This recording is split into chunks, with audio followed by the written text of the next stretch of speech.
Hi, everyone. Good afternoon, and thanks for tuning in today.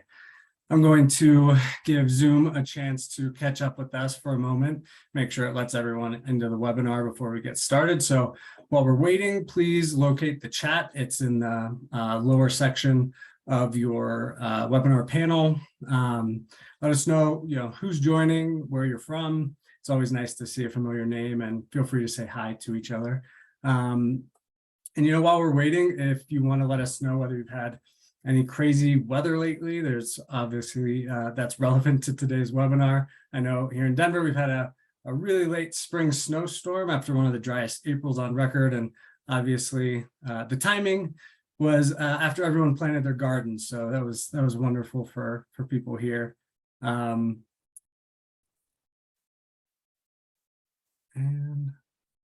we'll give it a little bit longer.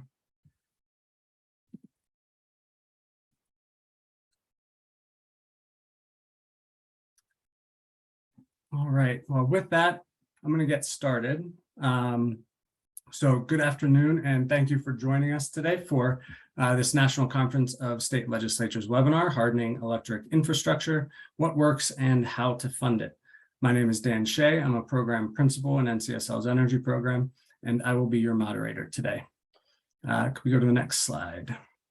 So today's webinar is part of a three-part webinar series on energy resilience. This is the second in the series. The first tackled microgrids. The final will look at state and utility planning practices to mitigate risks to energy systems. And that's going to take place on June 16th. We'll put the link to that in the chat for anyone interested in registering for that final webinar in the series. Today, we're looking at investments in electric infrastructure to harden systems and increase resilience. Now, grid hardening will be a focus today, but not the only focus. Our presenters are going to be looking at resilience investments more broadly, and they're going to be touching on funding mechanisms that states may consider to assist with those investments. I do want to note that all three of the webinars in this series are being developed with the support of the U.S. Department of Energy's Office of Energy Security, Cybersecurity, and Emergency Response, and so we thank them for their support. Next slide, please. With this, I'd also like to call attention to a broader webinar series taking place at NCSL. Our Natural Resources and Infrastructure Committee hosts an annual webinar series. We've already made our way through 3 of the 5 this year. Next week, we have the 4th. School bus electrification and state policy options is the topic. That will take place on June 2nd at this same time. For the full schedule and registration details, please visit our website at ncsl.org. Next slide. All right, so we're almost at today's presentations, but first I need to review the obligatory housekeeping items. Today's webinar is a platform for information exchange and engagement. Throughout the webinar, we encourage participation through our chat, so feel free to type any of your questions or answer any questions in the chat box on your screen, and to monitor it for relevant links to what's referenced on during the presentations. We will be referencing the chat to pull questions for today's presenters, so please do submit questions as they arise. No need to wait for the Q&A. We'll track them along the way, and that helps to make sure that the Q&A rolls along seamlessly. Finally, today's webinar is being recorded, and registrants will be able to access a recording of the webinar and presentation slides on NCSL's website after the webinar completes. We will send a notice once those resources are made available. All right, now that we've got all that out of the way, electric resilience and grid hardening infrastructure investments, the reason you're all here today. So this has been a topic of interest among state legislators for quite some time. States are regularly considering legislation that would enforce mitigation planning on utilities and facilitate investment in energy infrastructure to bolster resilience. And that's especially true in parts of the country that deal with hurricanes, wildfires, and other severe weather events on an annual basis. But these investments, as investments often do, cost money. And so that's the topic we're going to consider today with the help of a great lineup of speakers. What are the hardening and resilience investments that work, and what should legislators consider when it comes to financing these investments? Not only are states prioritizing this, but the Infrastructure Investment and Jobs Act set aside funding for resilience projects, and one of our presenters today will touch briefly on that. While FEMA is building resilient infrastructure in communities, known as the BRIC program, provides competitive grants that can be used for resilience projects as well. NCSL has a forthcoming presentation that will discuss those FEMA opportunities. So joining us today, we have Riaz Mohammed, the Director of Resiliency and Environmental Policy at the Edison Electric Institute, Alice Napoleon, Principal Associate at Synapse Energy Economics, and Jonathon Monken, Principal at Converge Strategies. I want to extend a very warm welcome and thank you to all of our presenters today. We're going to start with Riaz. As mentioned, Riaz is EEI's Director of Resiliency and Environmental Policy, working on a variety of energy and environmental, regulatory, and legislative policy issues. His portfolio includes policy issues related to mitigating the impact of extreme weather on grid reliability. So, Riaz, we are thrilled to have you with us today. The floor is yours. Well, thanks, Dan, and good afternoon, everyone. Really appreciate the invite from you and the NCSL team. I think this is a really important topic that we're definitely thinking of, and it's top of mind right now. We've officially entered what we deem, wildfire season. Hurricane season is right around the corner, so it's definitely an issue that our members are thinking about right now. So, I really just want to cover a few, kind of topics in my opening remarks, and happy to, delve into them a little bit more, during the Q&A. But just wanted to talk about kind of, at a high level, what are the threats that are facing the grid? There are a variety of them, and I'll delve a little bit deeper into kind of just the extreme weather one, which is kind of the focus of this webinar. Second, I did want to talk about some of the mitigation and grid hardening investments that the electric utility industry is making, which ones are working, and kind of, looking forward to, what are we going to see in the future in terms of those technologies that will help harden the grid. And then I will just briefly start teeing up the conversation around how do we fund these investments. I know Alice will spend a little bit of time, taking a deep dive into that. So that's really what I wanted to cover today. If you don't mind going to the next slide. So just as a little bit of background and context for my remarks. So, as Dan mentioned, I am with the Edison Electric Institute, EEI. We are the national trade association that represents investor-owned electric utility companies. So our members, provide electricity for roughly 220 million Americans in all 50 states and the District of Columbia. What you have up on your screen right now is kind of what our priorities as an industry are for 2022. And if you look right in the middle there, you'll see resilience and grid security is one of the top priorities for our industry. I will just note that, it's not up here, but all the actions that our members undertake really do keep the customer at the center of those actions. So we always do think about how the actions and investments that we make will impact our customers, and that will be, that will come back around when we talk about kind of how we fund these investments. So if you don't mind going to the next slide. So as I mentioned, when we think about grid resiliency, it's important to remember that, there are a great deal of number of threats that a utility is considering when we talk about what could happen to the grid. Many of our utilities operate under what we call the threat landscape. That's what you're looking at on your screen right now, and they use this matrix to kind of figure out what is the likelihood of an event happening, and then if that event happens, how severe is the consequence from that event happening. So you looked at this together and you say, like, for instance, if you look at the left top, squirrels are very likely to cause a power outage, but their consequence is going to be very low. So is that something that you're really going to spend a lot of time mitigating against? Whereas, a nuclear attack is clearly something that, the likelihood of it happening is very low, but the consequence can be pretty devastating. So we just operate under this threat landscape, and, these are broad categories of activities. Within each one of these kind of icons, there's a lot of variability. So I did want to put your attention to, what looks like a tornado. That's kind of the icon that represents natural disasters. And if you look at that, those occur pretty frequently, and their consequences can be pretty devastating. So that is kind of where we're going to focus our attention today. So if you don't mind going to the next slide. So, kind of picking up on that thread of natural disasters. So this is actually a chart that NOAA puts together every year, the National Association of Atmospheric Association. And this lists out just for 2021 the $1 billion weather and climate disaster. So in last year there were roughly 20 or so events, and I think they were really spread out across the country. If you look to your west, you had wildfires, drought, flooding. You look to kind of the middle of the country, you had more tornadoes. You look to your southeast, you had hurricanes. So there's great variability within the number and kind of type of extreme weather events that happened in 2021. This is a snapshot in time. And if you have time, I would encourage you to go look at the NOAA website. You can go back and look at a similar chart.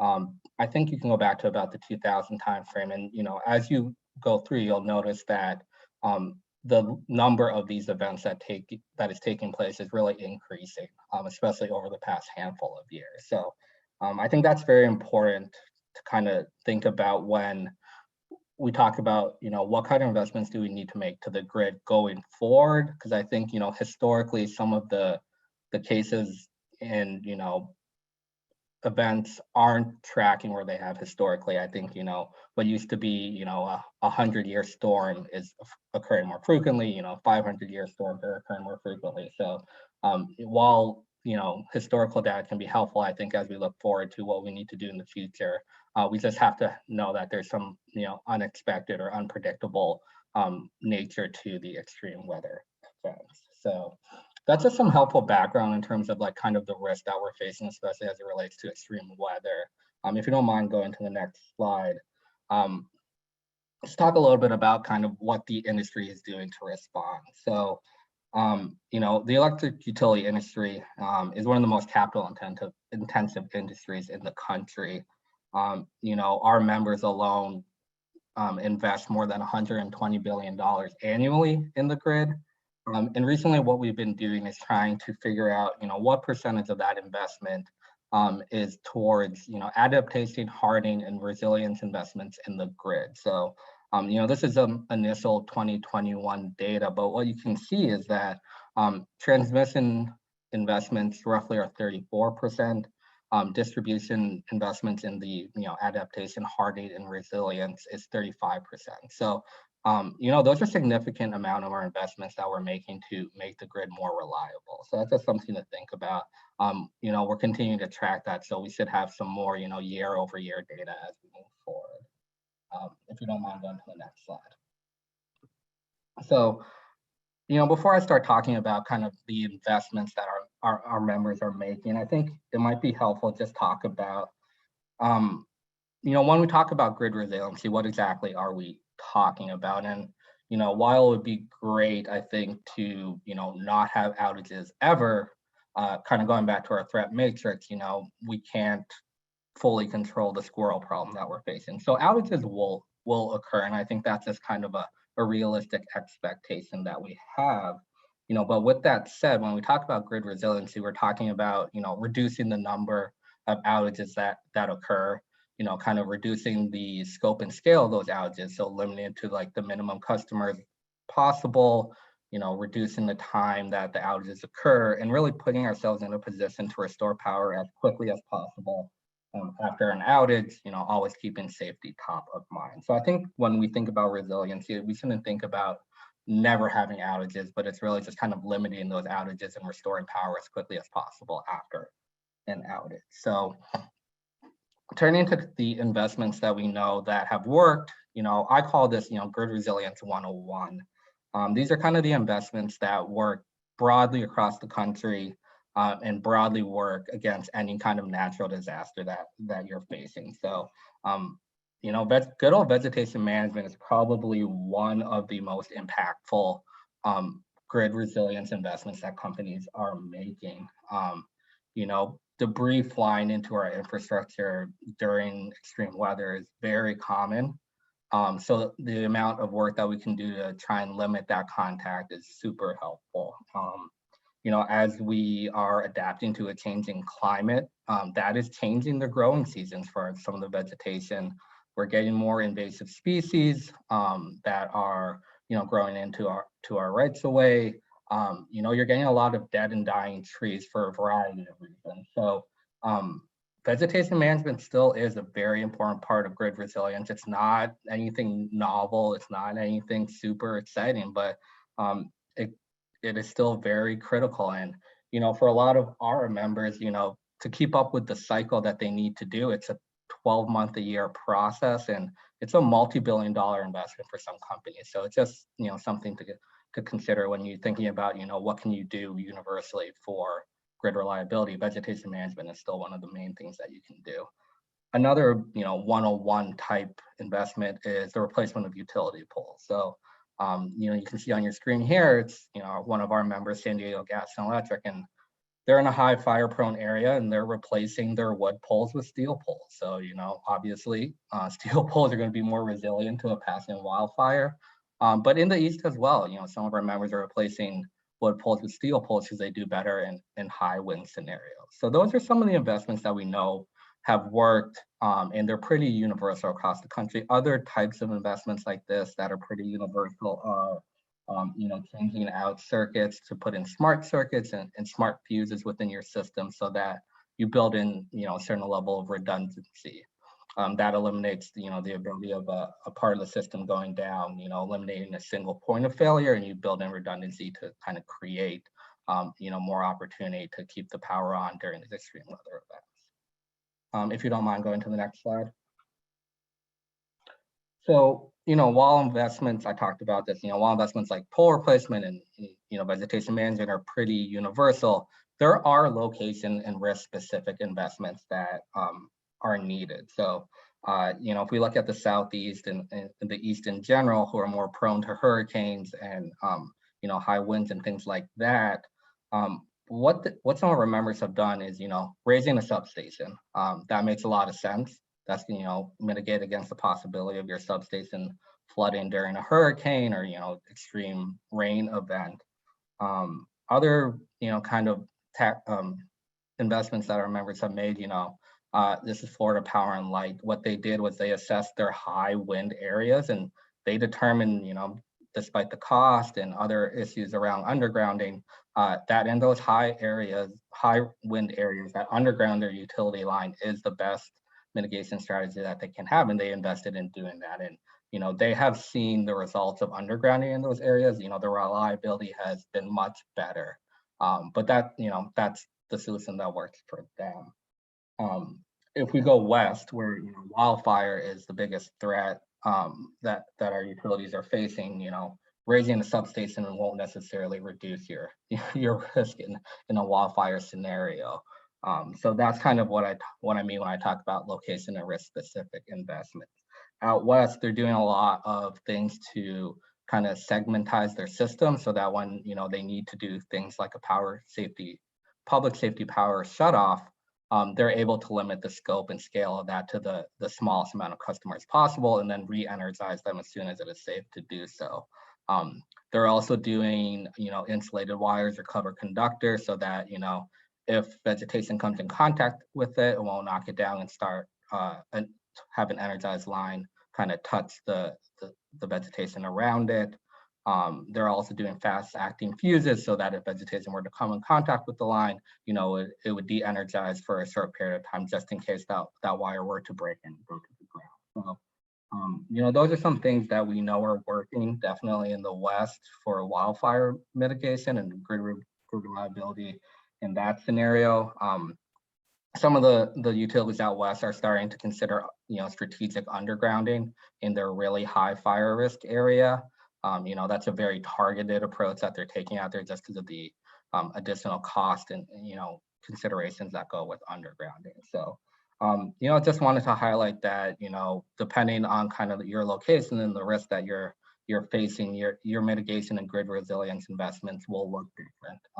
And that there is no one, kind of silver bullet that solves all your problems. So if you don't mind going to the next slide.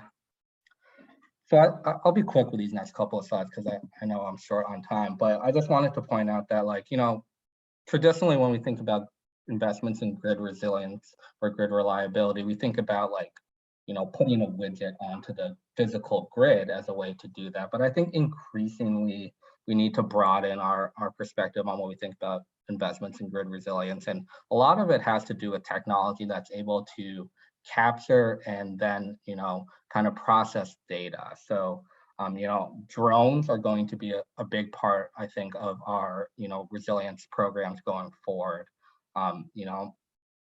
Inspections of our infrastructure, with the existing grid, takes a lot of time, and drones are playing a big part in how we're doing that now. As we build out kind of the grid that we need for the future to, meet climate objectives or resiliency objectives, it's going to be even more critical that we're able to inspect that infrastructure. One of our members has a pretty robust drone program where they can take kind of thousands of pictures of their infrastructure. It gets uploaded into a computer. It creates kind of a photo library. And then using AI, they can kind of process those pictures really quickly and determine whether or not, remediation is needed. So investing in things like that is not kind of traditionally what you think about, but it is kind of where we think we need to spend some time thinking about that. And then sensors and cameras, those are critical, especially out west for having real-time data sent into kind of your central command center, and that will kind of dictate your response to certain events out in the field. So just starting to think about how data and data processing are part of the investments that we need to make when we think about grid resilience. So if you don't mind going to the next slide. Yeah, this is just, again, very quickly, that we know that we have certain technologies and investments that work now. We're continuing to focus on what's coming next. And, we've been working with the national labs through the Department of Energy on looking to determine what those next generation technologies are, whether it be, lines that de-energize as soon as they break, or, finding kind of parts of the system that will need remediation and more quickly. I think we're just working on doing that RD, D, and D is something that is important as well. And we're working through these national labs. We're very much focused on using, our system as kind of pilot test for this technology so that we can kind of commercialize it and make it available. So I think I just have one slide left, and that focuses on how do we fund these. So, electric utilities, we are a regulated industry, probably one of the more heavily regulated industries in the country. So what does that mean? It means that, we alone do not set our rates. Our members work with their state public utility commissions or public service commissions on kind of establishing what our rates are, and those rates are what fund these types of investments. So we're always conscious of not overburdening our customers. So we're really interested in kind of just innovative and creative ways to fund these investments. Dan mentioned it off the top. IIJA has a couple, specific funding opportunities that are related to grid reliability. One is through the Department of Energy directly, and the other is through your state energy's office. And our members are very interested in taking advantage of those. Securitization of upfront mitigation costs could be an option for certain companies in certain scenarios. But we're just open to ideas on how to fund that, and I think Alice will talk a little bit more about that.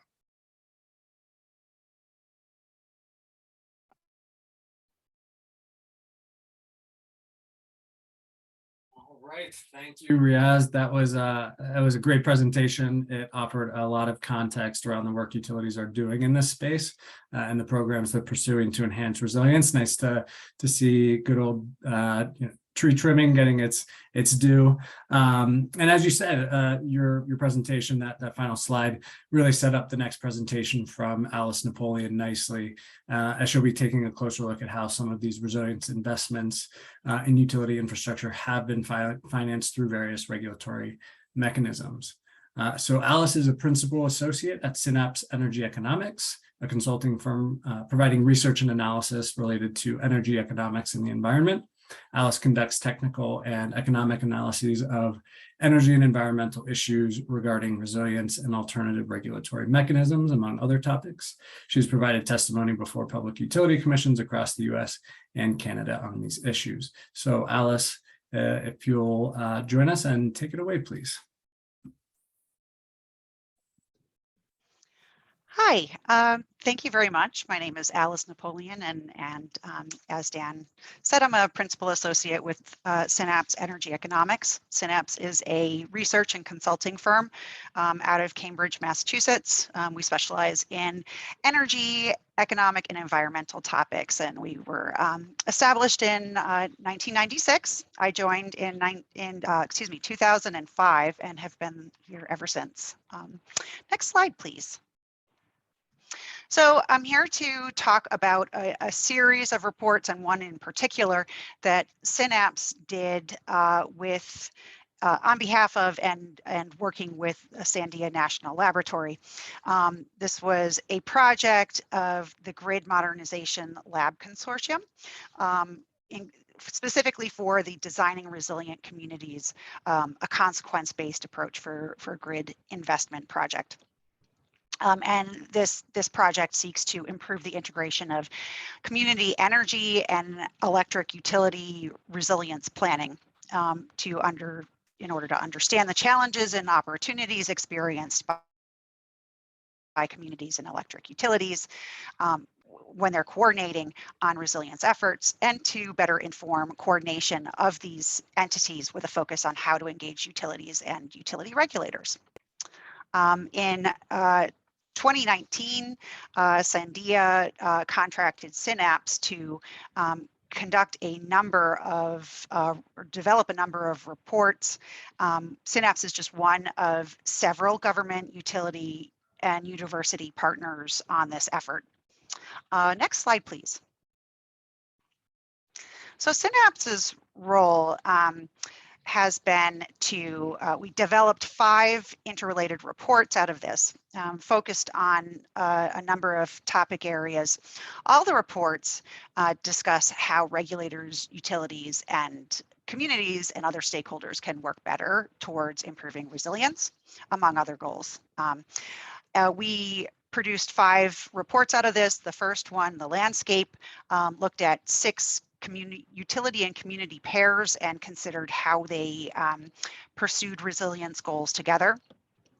The performance metrics report looks at measuring performance and documenting performance as well, noting that while performance of reliability is very well tracked, that's not the case so much for resilience events and response to longer term outages and restoring service and avoiding those as well. The third report for benefit cost analysis works towards a decision-making framework that considers where benefits are exceeding costs. The fourth report that I'm going to talk about more today is the regulatory mechanisms report, which considers how regulators can encourage utilities and other investors to pursue resilience investments. And our last report is on public purpose resilient microgrids. And all of them are really great resources. Encourage you to check them out. They're all available on our website, which is synapse-energy.com. That'll come up on the next slide too, I think. Next slide, please. So this is the report that I'm going to talk about today. And as I said, these are all available on our website. So we had a team, both Synapse, a number of people from Synapse, and a number of people from Sandia National Labs who made this a reality. Can you please go to the next slide? So the purpose of this report is to provide a framework for using regulatory mechanisms to incentivize investments in electric system resilience with the goal of meeting resilience goals cost effectively, at least cost. So for this research effort, we focused on utility-led and coordinated resilience investments. We explored regulatory processes and strategies for different resilience investment clients. So looking at different regulatory structures for utilities, regulated, deregulated. And we also considered another dimension, which is resilience-driven investments. And investments where resilience is not the top priority for the jurisdiction or for the utility, where the resilience might be one among many goals, and that actually is relatively common for most states. There are some exceptions to that. Most notably, we'll talk a little bit about some of these later on, where we look at Hawaii, which has experienced frequent events, but also our other case studies.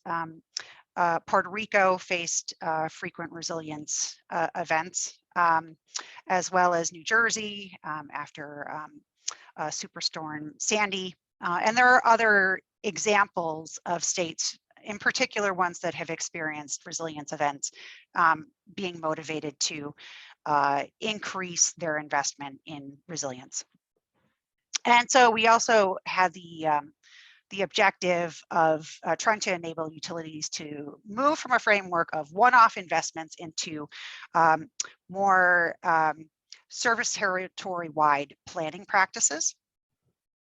We contemplated different types of funding and pricing structures, as opposed to the one-size-fits-all approach today, and also including funding from ratepayers, in addition to and not supplanting the existing sources of funds that are currently available, which can include things like funding that hospitals or other emergency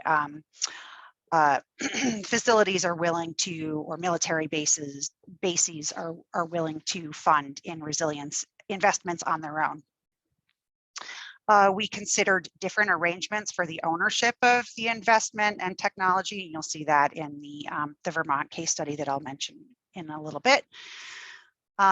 We focused on mechanisms that are effective for investor-owned utilities, although not to the exclusion of mechanisms that could work for other types of entities, for example, municipals or cooperative utilities. And we focused on the distribution part of the system, although there are interfaces with transmission, generation, and load as well. And the audience for this report is city governments, electric utilities, local, state, federal regulators, and utility regulators, and other entities as well. Next slide, please. And so here are just some of the regulatory objectives that we saw. These are we think fairly universal across the states, but these are the ones that we focused on for this particular effort. As you can see here, that some of these objectives include continuity of electric service, reasonable rates, customer equity, investments that are in the public interest. And across all of these, there's the concern that progress can be measured and that it is measured in an ongoing fashion. And all of these are to supplement the existing goals, or to build off of the existing goals that are or may not be perfectly reflected in traditional cost of service regulation, where utility investments in resilience investments tend to be lacking or misdirected. Let's see. Oh, and I do want to note about, nope, I'm sorry, that's for my next slide. Could you please go to the next slide? Thank you. So the regulatory mechanisms I mentioned before, the different types that we considered, they are to align utility, customer, and third-party investments in resilience interests and priorities. We considered Hawaii, which I'll talk a little bit more about in just a minute. Integrated resource planning in Puerto Rico, which is still actually playing out. We looked into tariffs and programs that were encouraging are encouraging private investment in Vermont, which is actually the same case study as the alternative lines of business for utilities in Vermont. We looked at enhanced cost recovery in New Jersey and securitization associated with the wildfires in California. And all of these have pros and cons associated with them.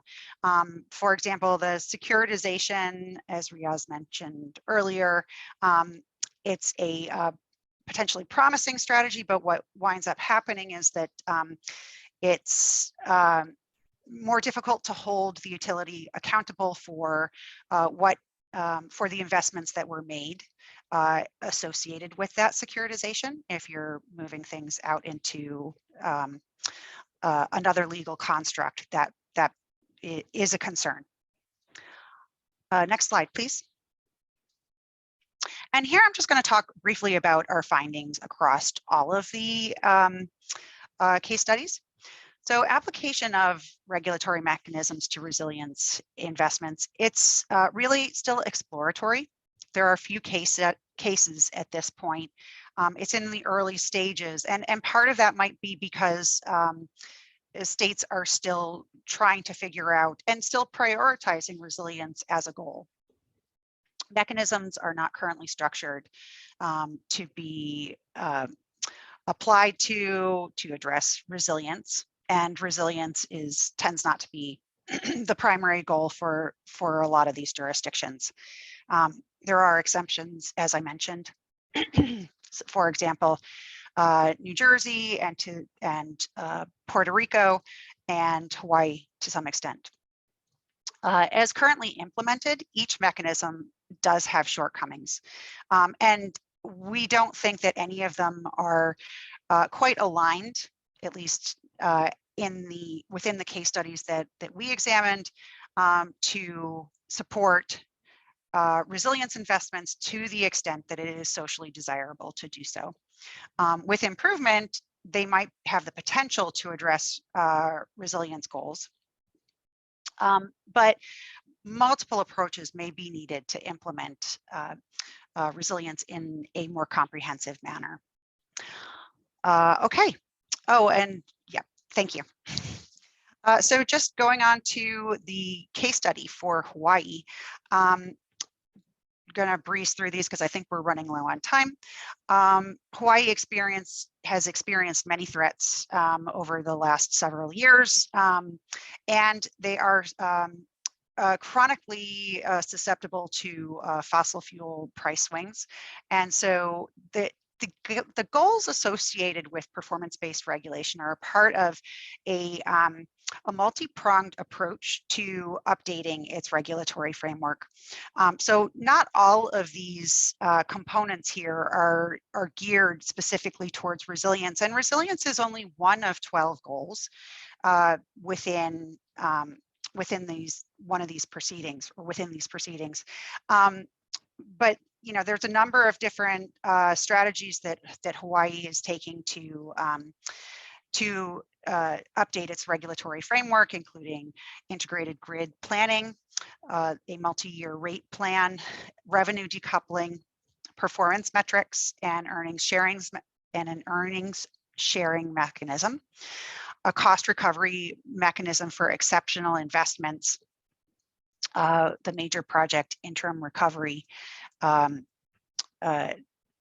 provision, which has since been replaced with another similar mechanism for exceptional investments, and a microgrid services tariff.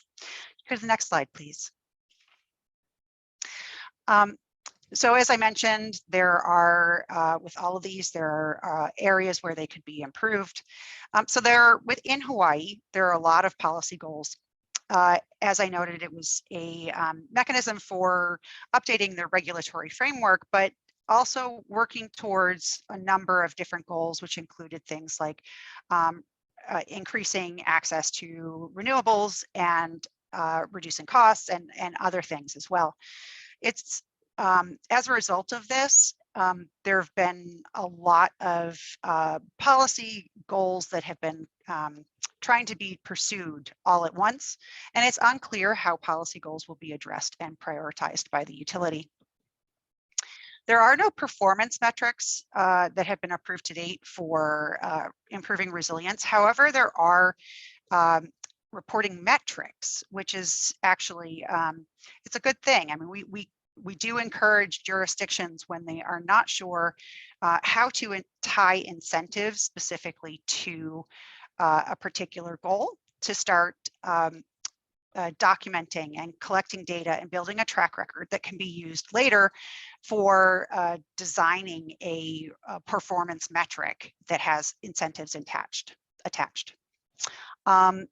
And I'm not going to talk because we're so low on time. I'm not going to talk about those last two. Let's move on to the Vermont. The next slide, please.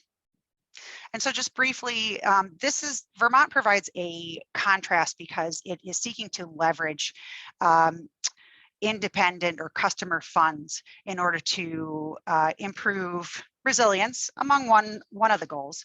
The primary goal was to reduce peak demand related utility costs. This is for Green Mountain Power. And also to provide customers with backup power during outages. However, there are problems with applying, at least the way it's been done in Vermont, to resilience, as there's no requirement for islanding. There's no focus on critical customers. There's no requirement for distributed generation. So the extent to which this will be able to provide resilience is less clear. And most importantly, we'd like to see performance metrics that look at performance metrics or tracking that specifically looks at resilience and how that has changed over time. And that's all for today for me. Thank you so much.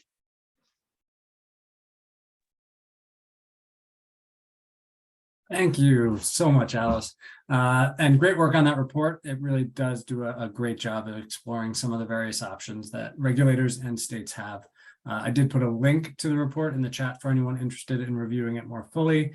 I would certainly encourage that, and the link that will be available with the slides directs you to where some of those other reports can be found. Obviously, state PUCs are driven and guided by legislation, so we've seen several states direct PUCs to work with utilities more directly on resilience in recent years and to establish financing options. I do want to take a quick moment before our final presentation to remind people, attendees, don't hold on to any questions until the end. If you've got something, please put it in the chat now. That'll help line up the Q&A to move smoothly. So finally, we've got Jonathon Monken, who's going to wrap things up for us with some broader considerations moving forward as the industry and policymakers aim to bolster energy system resilience. Jonathon is a principal at Converge Strategies, a consulting company that focuses on the intersection of advanced energy, resilience, and national security. He works with a broad range of state and local governments, private sector, and military partners, leveraging 20 years of experience to develop solutions around the advancement of whole community security and resilience. Jonathon, we're excited to hear from you. Take it away. Absolutely. Thanks so much, Dan. And thanks for my co-panelists and the presentations. I've really enjoyed the content and just look forward to the discussion here today. Welcome to the lightning round, everybody, because we're down to the last 15 minutes. So I'll be good, be brief, be gone. So that is the strategy here as we go through it. So what I wanted to talk about is resilience planning and this mentality of a one-size-fits-one. So recognizing that in many instances, resilience up until now has been really more ad hoc in the approach. It's been very site-specific, and the biggest challenge has really been articulating processes and policies that are replicable and scalable. So I just want to talk through a couple of the issues and challenges that are associated with getting some of these things developed, and then just give a little bit of insight into the discussions that are underway right now, both on the industry side with the government, about what we can do to potentially tackle some of these things. Next slide, please.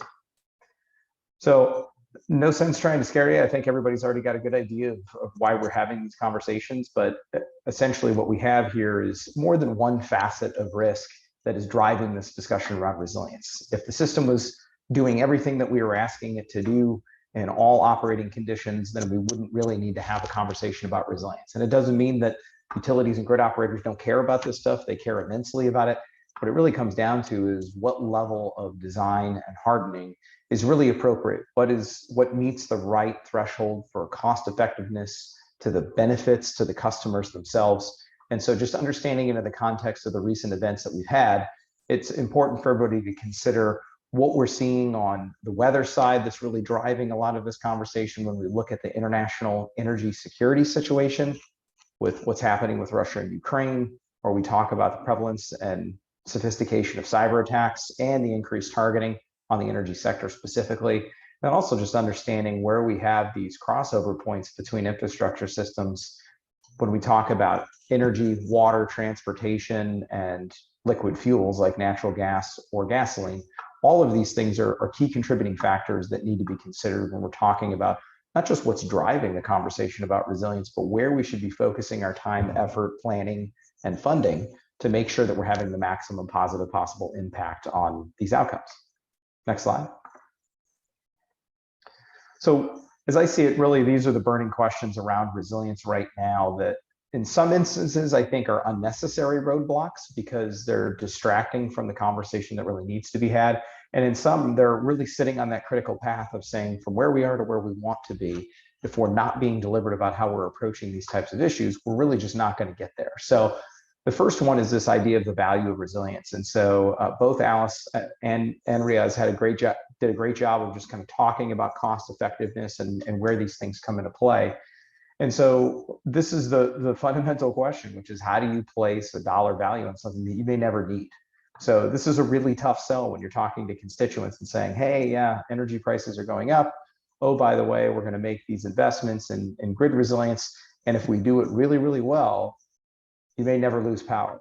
So what you don't want is the worst circumstance is saying, well, we could have done things to the system. Those flaws or weaknesses were ultimately exposed. And that's the reason behind either frequent outages or really, really widespread long duration outages, which are clearly the circumstance that we want to avoid. So we'll talk a little bit about value in this discussion here. The next one is standards. So essentially right now, the industry is largely driven by these consensus-based practices. And the difficulty is there are no specific planning standards or existing consensus-based codes that are geared specifically towards resilience. That doesn't mean that there aren't standards and codes that are out there that have resilience benefit, but they're not designed specifically for the purpose of resilience, because if they were, that's an opportunity to be very clear about articulating an investment that's eligible for rate-based recovery because it's a just and reasonable cost, because it's just bringing the utility up to the level that it needs to meet in order to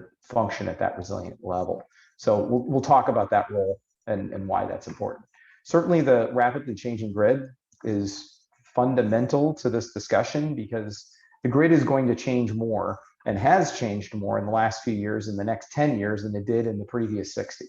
And so knowing that is something that we have to be very deliberate about, of making sure that we have an understanding that not just from a technical perspective or a system design perspective, but also the operating environment, meaning the impacts of severe weather events, all those risks that I mentioned on the opening slide. What does that changing grid mean for how we have to tackle this resilience question? And then last but certainly not least is who pays for it. So that's one of the biggest challenges of just understanding what is that just and reasonable cost, what does make sense.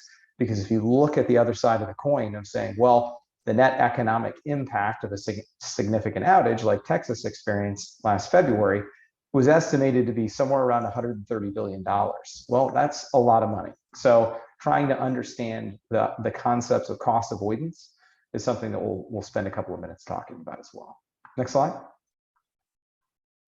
So the value of resilience really is couched in two categories, either direct benefits or avoided costs. And I have two examples of each that are listed on here. So when we talk about direct benefits, the idea of being able to maintain continuity of power for an increased number of time is very tangible. So if you can articulate exactly how this type of an investment is capable of extending the access or availability of electricity for a certain amount of time, that in and of itself is valuable. And if you look at the right side of the screen here in the diagram, this was a resource that was developed by the National Renewable Energy Laboratory called Riaz. And essentially what they were doing is running these models about how valuable is it worth it to move from a portion on this, if you look at the first point of intersection on the length of an outage being 5 days versus 9 days, if you're looking at how long you can maintain functionality by properly designing and scaling a generation solution that's not a diesel generator, but something that is more flexible, like an integrated solar plus storage asset,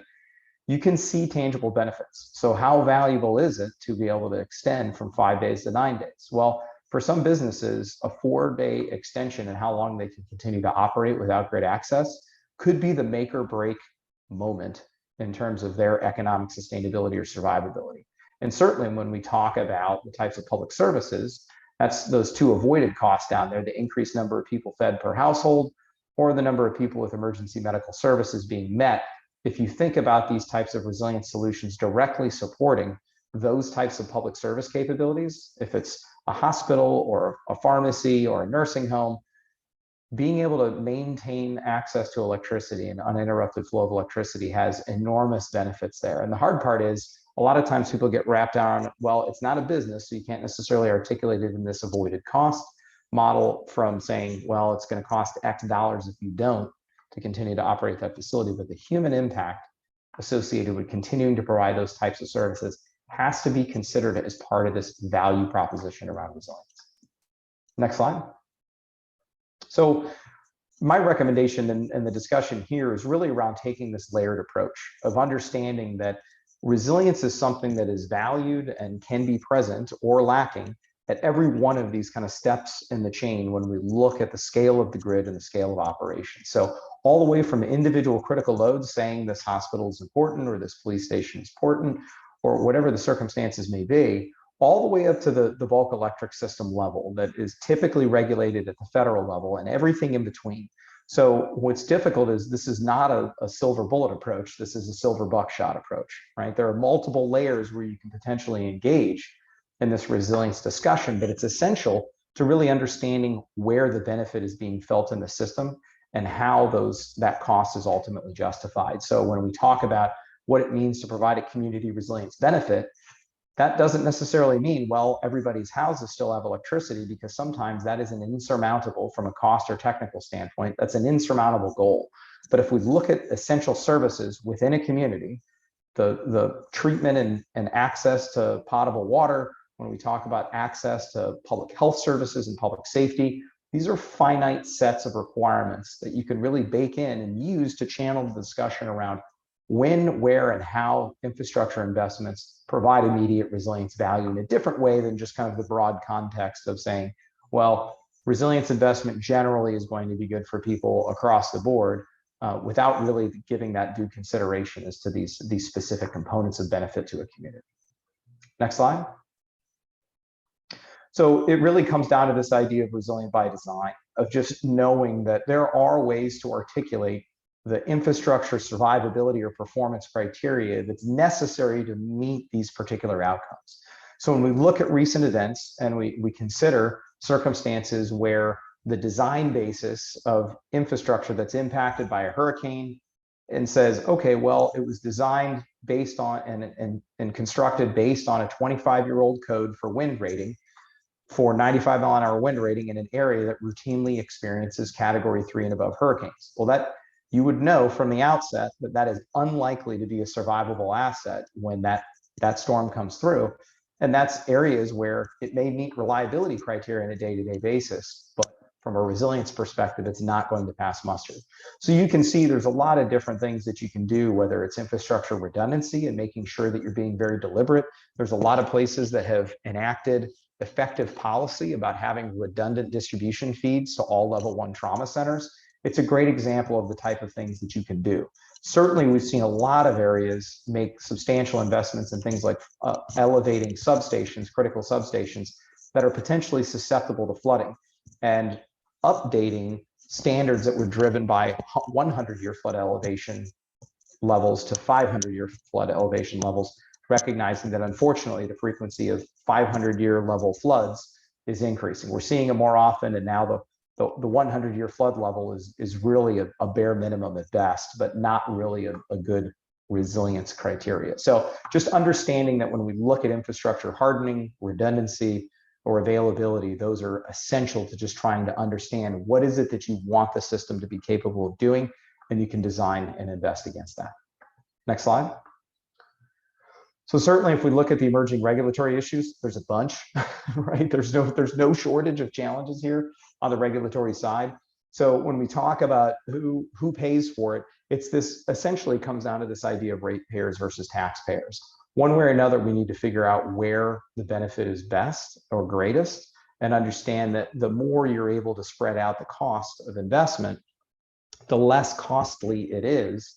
And so you just need to articulate that in a translatable way. If you're making an investment to bolster the resilience of a single customer or one particular facility, you need to be able to articulate how either that has a community benefit at large, recognizing that it could be that that facility provides a very, very specific community service, and you're bolstering the resilience of a whole area or a whole population and not just one customer.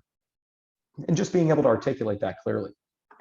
Certainly when we talk about how PUCs have approached rate recovery for resilience investments in the past, most of the examples that are out there that have been successful are things related to cyber, which is very difficult to quantify. So it's a great example of substantial investment that's been made by utilities in recent years, but something that's very difficult to articulate.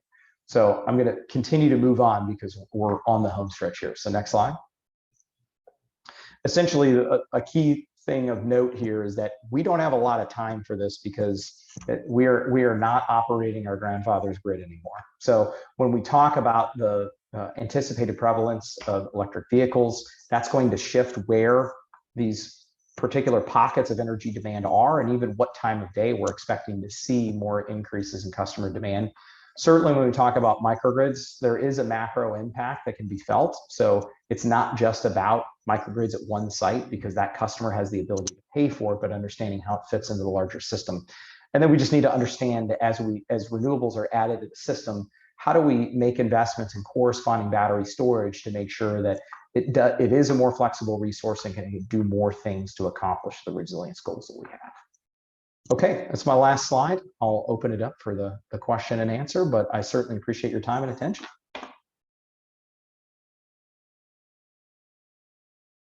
Thank you so much, Jonathan. I really appreciate that presentation. What a great way to finish off today's webinar. We do have a couple of minutes. I know we're running up on the hour, so if you do have anything you'd like to pose to our panelists, please do put that in the chat. Now, just to start things off, I'm going to start out by asking a question. Alice, you noted that resilience metrics aren't very well tracked currently compared to reliability or other metrics. And so this is really something that I want to pose to all of you is, why is that the case at the moment, and what might be done about it? What is important about tracking these metrics that could potentially help to consider these investments moving forward?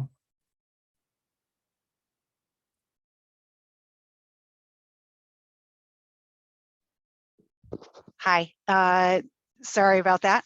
I had to unmute on 2 different places. So why is that? I think part of the problem is that utilities don't want to be held accountable for things that aren't technically their fault.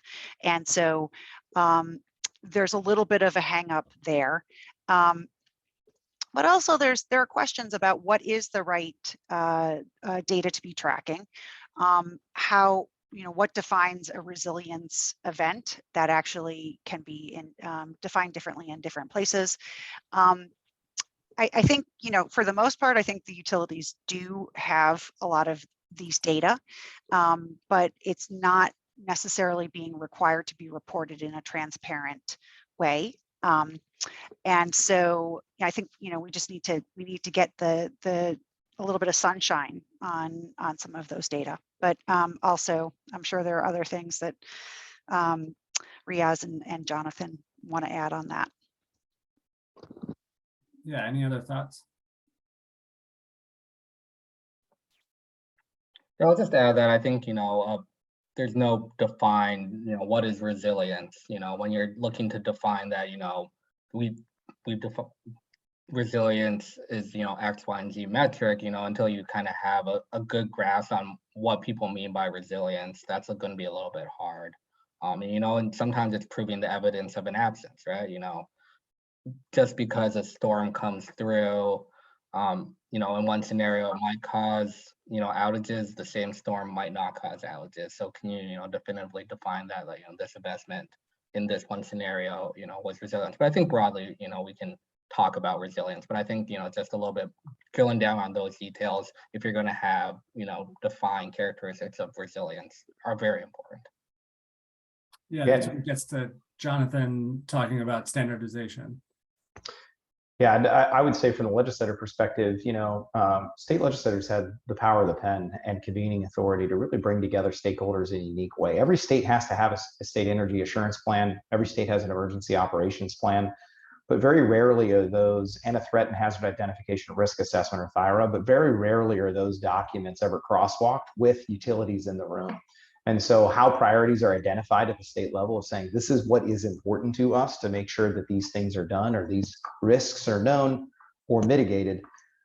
I would strongly encourage people to convene those entities in a meaningful way and not let those kind of red herrings distract from the discussion of saying, well, if we don't have an international standard for it, there's no way we can make progress. You absolutely can. It's really just about framing conversation in the right way about what priorities exist for elected officials and leadership within states of saying these things need to be resolved.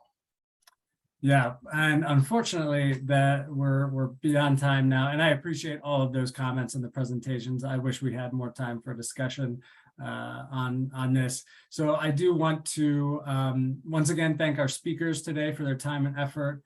We really appreciate the expertise you were able to bring to this subject. Again, all of our attendees participating, thank you. A recording and presentation slides will be made available shortly. And with that, I just want to thank everyone for your participation. Keep an eye out for the upcoming webinar on June 16th. And with that, have a great day. Bye, everyone. Thanks, everyone.